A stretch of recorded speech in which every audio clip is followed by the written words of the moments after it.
Hello, friends, and welcome back to Malicious Compliance Stories. Today's story is a chef's special in corporate absurdity, served with a side of malicious compliance. But before we begin, best way to support our channel is to leave comments, like, and subscribe with the turned-on bell so you don't miss the new video every single day. Here we go. You want it done by the book? You got it. I work as a software engineer in a mid-sized tech company. My boss, let's call him John, is known for his strict adherence to company policies and procedures, often to the point of absurdity. He insists that every single task, no matter how small or insignificant, must be documented and approved before we can start working on it. One day, John assigned me a task that was relatively simple, updating the color scheme of our app. Normally, this would take me about an hour to complete. However, John insisted that I follow the company's full software development process for this task. This meant I had to write a proposal, get it approved by several departments, write test cases, conduct testing, get approval from the quality assurance team, and finally deploy the changes. Seeing an opportunity for some malicious compliance, I decided to do exactly as John asked. I spent 2 days writing a detailed proposal for the color scheme update. I then sent it off to the various departments for approval, which took another 3 days. Writing the test cases and conducting the testing took another 2 days. Finally, getting approval from the quality assurance team and deploying the changes took another 3 days. In total, a task that should have taken an hour ended up taking almost 2 weeks because of John's insistence on following company procedures to the letter. When John asked why it took so long, I simply told him that I was following his instructions and doing everything by the book. From that day forward, John became a bit more flexible with how strictly we needed to adhere to company procedures for minor tasks. Honestly, I lean towards John on this. I've always been amazed at how some people can break entire systems with the simplest and smallest changes. And our second story. I was told to never leave my station, so I didn't. Enjoy the chaos.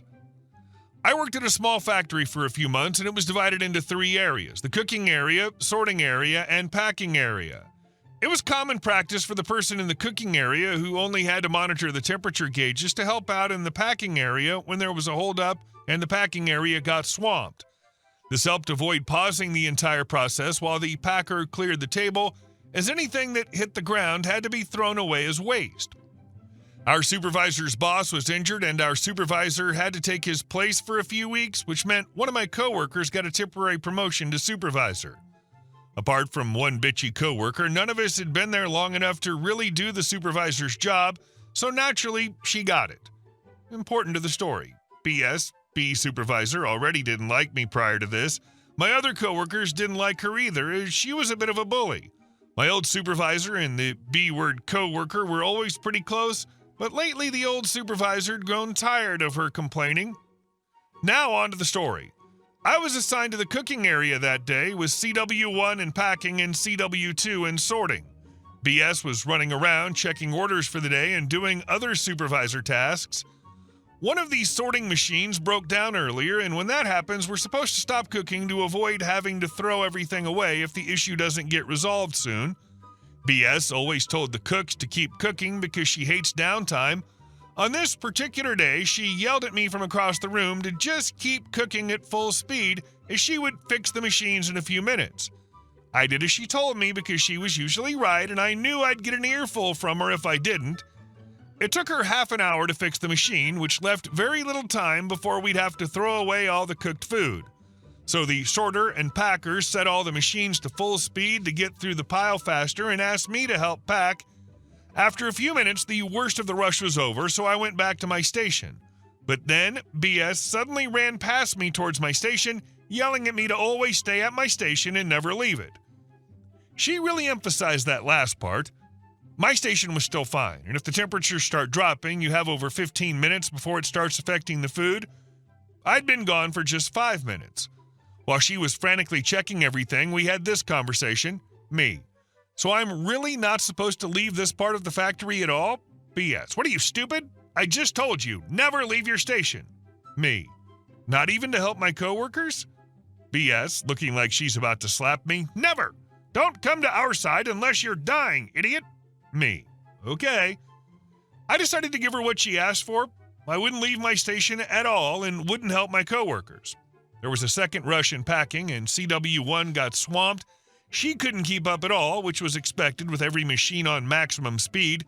BS had just left the factory to check something in the office, and I expected her to be back just in time to help CW1 before the food started hitting the ground.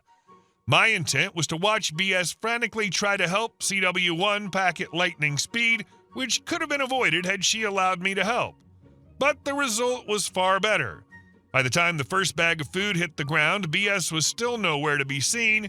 CW1 noticed me itching to help her to prevent waste and said, "Don't help me. Remember what she said. Let's teach her a lesson," with a big grin on her face.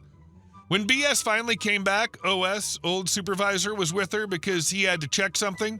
They were greeted with tons of bags of food on the floor, filled boxes everywhere that needed to be taken to the warehouse, and CW1 heavily sweating and absolutely working her butt off. CW2, who was one station earlier in the line, had just finished the last of the rush and was enjoying a small break at her station. I was just twiddling my thumbs watching the temperature gauges. Naturally, OS was appalled to see the amount of waste and work that needed to be done. OS, "My name, why aren't you helping CW1? Me, BS told me not to leave my station ever and called me an idiot for doing it earlier. OS, "What the? CW2, why aren't you trying to help? CW2, "I didn't want to get yelled at for leaving my station too." OS, "Is this true, BS? Did you seriously yell at my name for helping our co-workers?" BS, "Well, yes. Do you have any idea how dangerous it is if she leaves her station?" OS, "I worked that job for 10 years, so yes, I do. Nothing can happen unless she's gone for a full 15 minutes, and the worst that could happen is a small amount of wastage. Not nearly as much as is being wasted right here, right now."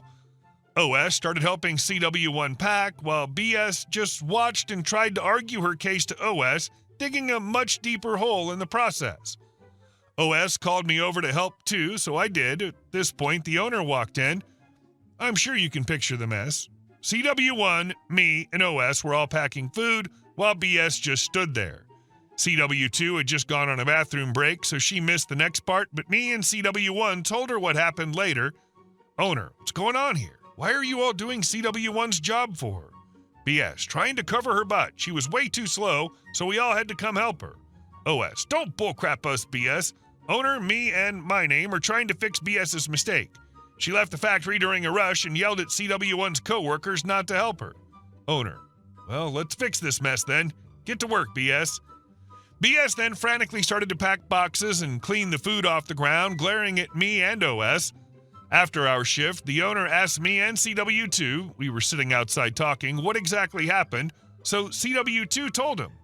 I was still too upset with BS yelling at me to tell an impartial story, so I let her do it.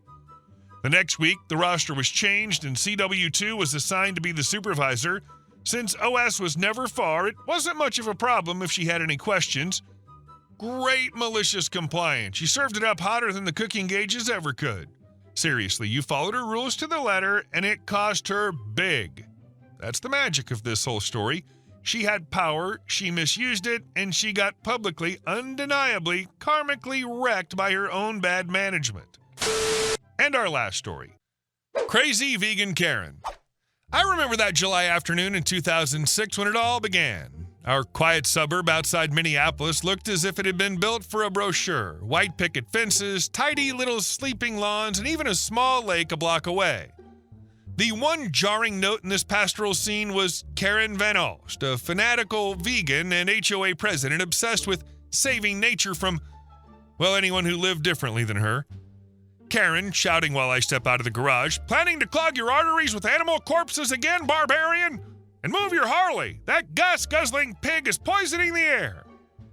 I pretended not to hear, carefully rolling my polished Harley-Davidson Road King onto the driveway. I'd inherited the bike from my veteran father. The roar of its V-twin was Sunday music to me. To Karen, every engine start was a personal insult. Barbecue and a 911 call. A week later, friends from Iowa visited, 5 adults and 2 kids. We set up the grill in the backyard, marinated ribs, chatted baseball, and of course admired the Harley parked by the porch. Less than an hour passed before a familiar hysterical voice came over the fence. Karen, "I've already called 911. A gang of junkies is smoking something vile and burning the flesh of innocent animals."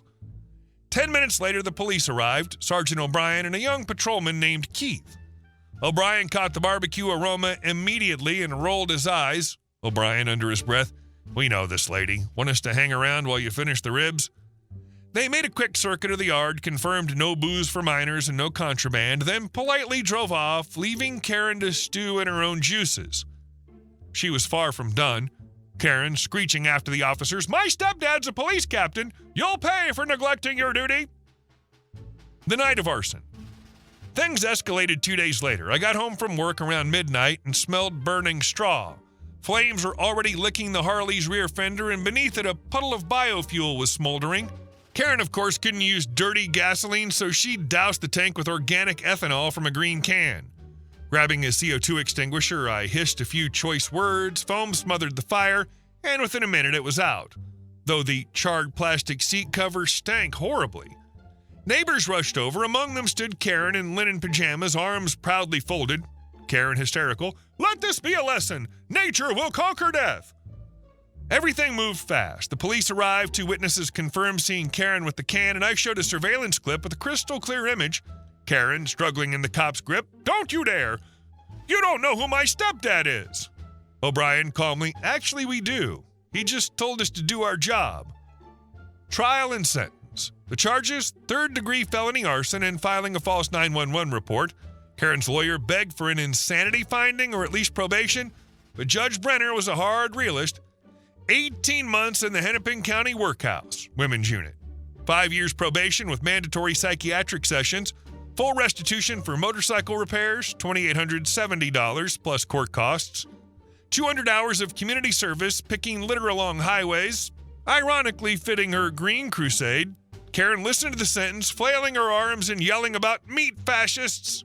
Karen, "This is a conspiracy. Stepdad, say something."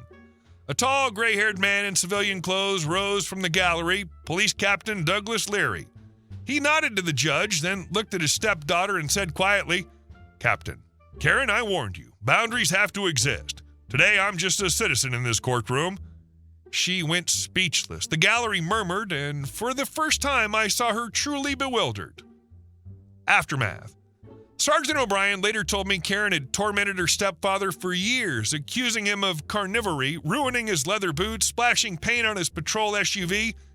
He'd tolerated it for family peace, but the motorcycle arson crossed the line. The court-ordered psych evaluation diagnosed mixed borderline and obsessive-compulsive symptoms. After serving most of her time, Karen was slated for treatment at St. Cloud Behavioral Center. As for me, the bike went to Iron Horse Customs. Kenny reupholstered the seat in fresh leather and refinished the tank and fender with a black to chrome gradient. When I fired it up again, the V-twin's deep growl sounded cleaner than ever. That evening, I rode around the block. Neighbors waved, kids clapped, and on the withered HOA lawn sat the empty chair of its president. The air smelled of blooming linden and, fittingly, a hint of smoke from other grills. I thought, sometimes justice smells like char, sounds like a motorcycle engine, and echoes in the silence where no one is yelling anymore. "Do you know who my stepdad is?" Someone was winning at Karen's bingo. Hey guys, thank you all for watching the video. I'll see you in the next one.